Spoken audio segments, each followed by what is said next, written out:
Hello everyone, today I will show you how to convert Google Docs to ePub publication using Google Docs.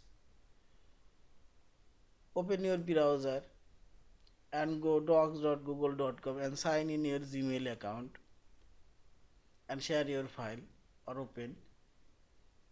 This is my docs file already open and select this file option. Here you will find this download option and select here ePub publication and download. Yeah, our ePub file already converted. ePub file. Yeah, this is.